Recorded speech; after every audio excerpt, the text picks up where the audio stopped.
Hello students, welcome to science class. हम पढ़ रहे थे chapter 5 chemistry in everyday life part 3 में। आज हम स्टडी करेंगे pH scale.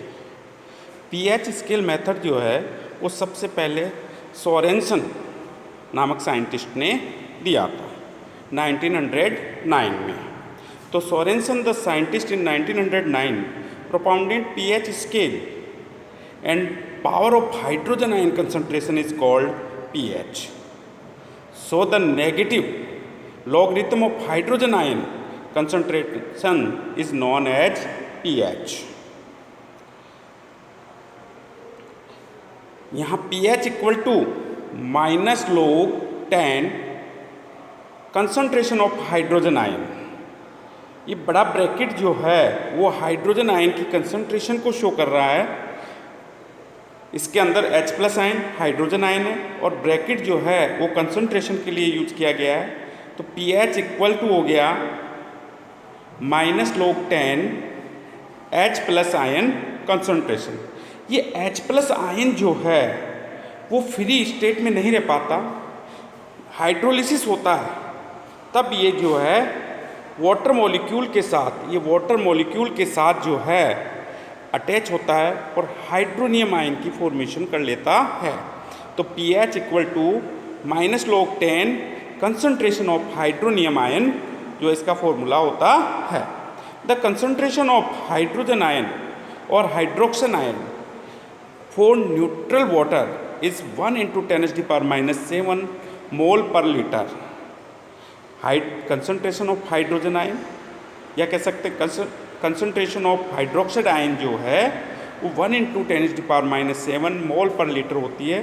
So it's pH will be pH equal to, अब वाटर की pH हमें फाइंड करनी है तो फॉर्मूला यूज करेंगे हम। क्या फॉर्मूला है? pH equal to minus log 10 concentration of hydrogen ion. हमने वैल्यू पुट की, pH इक्वल टू क्या आ गया? माइनस log 10 H+ आयन की कंसंट्रेशन जो है वो 1 × 10⁻⁷ होती है। तो pH इक्वल टू क्या हो गया? pH equal to 7 log 10, 10 base है पावर 10 और log 10 की पावर 10 जो है, बेस यहाँ 10 है, इसकी वैल्यू जो है log 10, 10 की पावर 10, इसकी वैल्यू जो है 1 होती है। 1 इसकी जगह वैल्यू यहाँ पुट करेंगे 7 × 1 तो क्या हो गया? 1। कितना हो गया? 1। तो यहाँ आंसर हो गया, जो वाटर की pH है वो कितनी है? 7। pH स्केल में देखो वैल्यू ऑफ pH यदि लेस देन 7 है तो सॉल्यूशन जो होगा उसका नेचर जो है वो एसिडिक होगा। यदि pH की वैल्यू 7 है तो सॉल्यूशन न्यूट्रल होगा और मोर देन 7 है तो बेसिक नेचर का होगा। यानी कि हम कह सकते हैं pH value less than 7 acidic, 7 neutral, more than 7 basic nature का होता है। ये pH स्केल का यहाँ डायग्राम दिया हुआ है।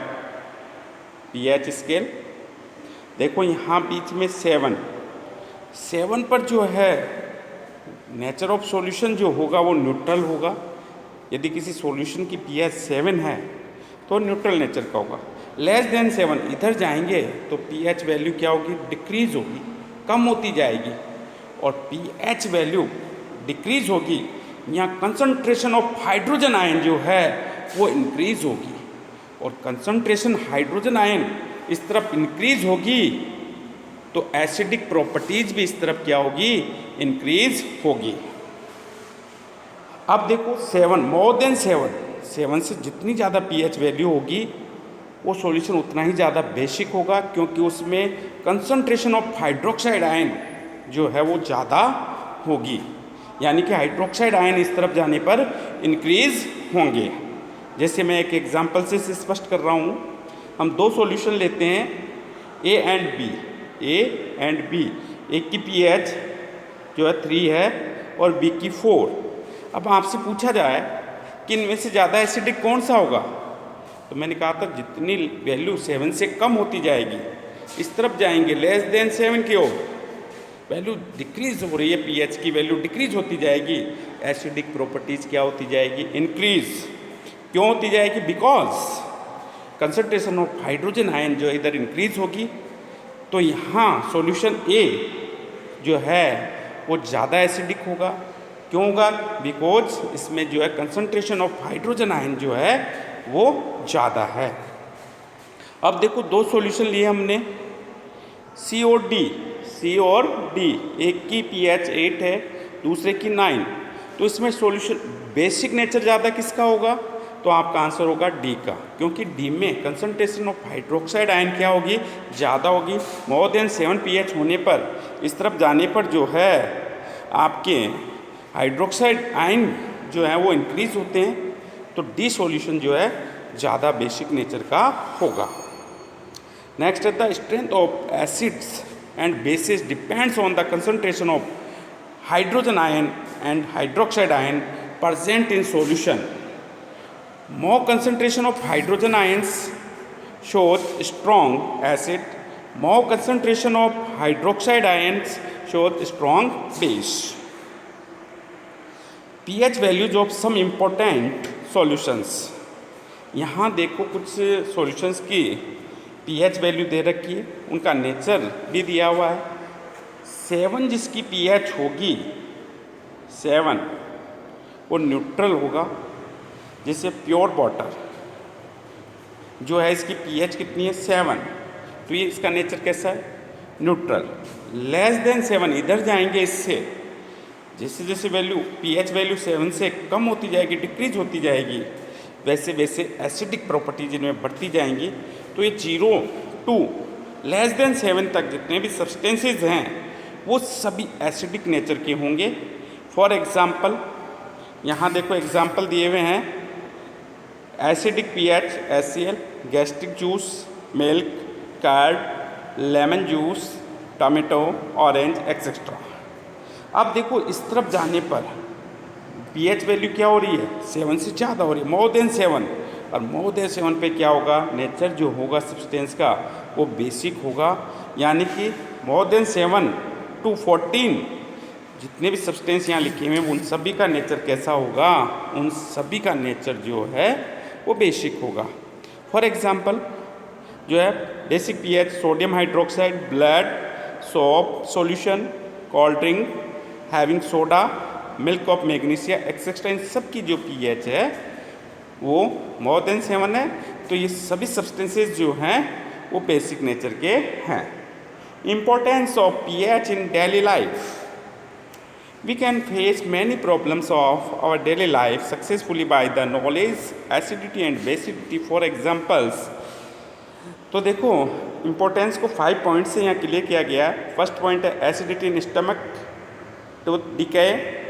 पॉइंट नंबर 3 है स्टिंग ऑफ इंसेक्ट्स। फोर्थ है एसिड रेन, और पॉइंट नंबर 5 है pH ऑफ सॉइल। तो फर्स्ट पॉइंट लेते हैं हम एसिडिटी इन स्टमक। तो देखो यहाँ देयर इज फीलिंग,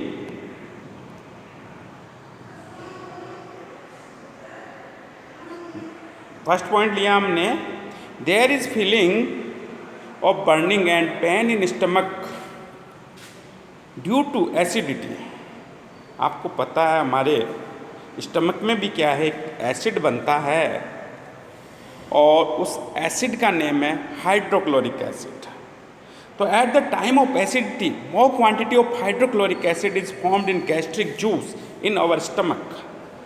हमारे स्टमक में गैस्ट्रिक जूस में जो है हाइड्रोक्लोरिक एसिड प्रेजेंट होता है, और ये एसिड मोर क्वांटिटी में बन जाता है, तब एसिडिटी होती है, which causes burning and pain in stomach. और इसके कारण जो मोर क्वांटिटी में हाइड्रोक्लोरिक एसिड बना है, इसके कारण से जो है burning and pain in stomach होता है।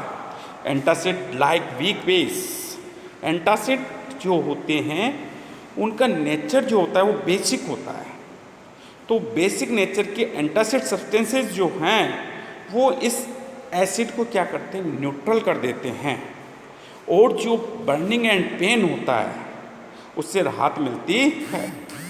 तो यहाँ antacid like weak base magnesium hydroxide general name है milk of magnesia is use to relieve from this problem. या आसानी से जो घरों में मिल जाता है वो होता है बेकिंग सोडा, जो है किचन में मिल जाता है, वो भी क्या होता है एक वीक बेस होता है, वो भी क्या एक एंटासिड सब्सटेंस है, तो उसका भी हम यहाँ यूज कर सकते हैं। और ये क्या करते हैं, वीक बेस क्या करते हैं, जो एंटासिड सब्सटेंसेज हैं वो इसे न्यूट्रलाइज कर देते हैं the high amount of acid present in stomach. जो ज़्यादा क्वांटिटी में एसिड बन गया था उसे ये क्या करते हैं, जो न्यूट्रलाइज कर देते हैं। नेक्स्ट है tooth decay. pH of mouth is approximately 6.5. After taking food, the bacteria present in mouth produce acid by the reaction from remaining food attached in teeth.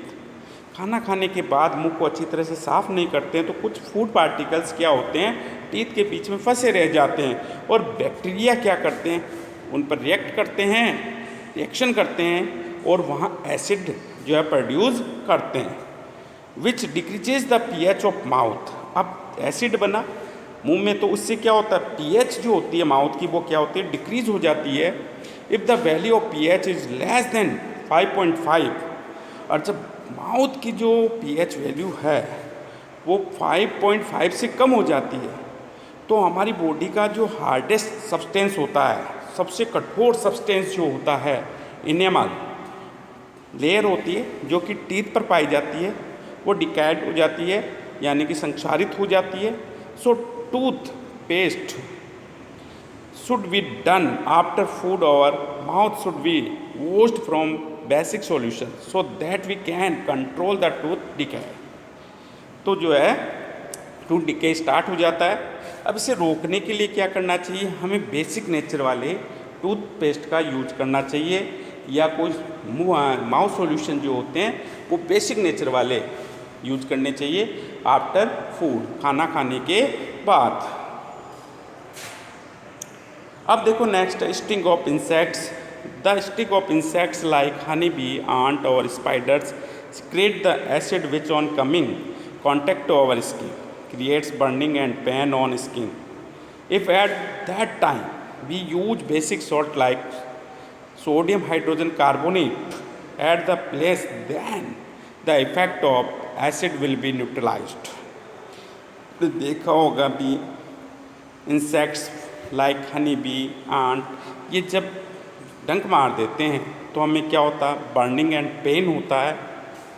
जिस स्किन पे ये जो है डंक मारते हैं वहाँ पे, तो राहत के लिए हम क्या करते हैं, उस प्लेस पे जो है बेकिंग सोडा जो कि वीक बेस है उसको वहाँ लगा लेते हैं और वो क्या करता है, उस एसिड को न्यूट्रलाइज करता है और बर्निंग एंड पेन से हमें राहत मिलती है।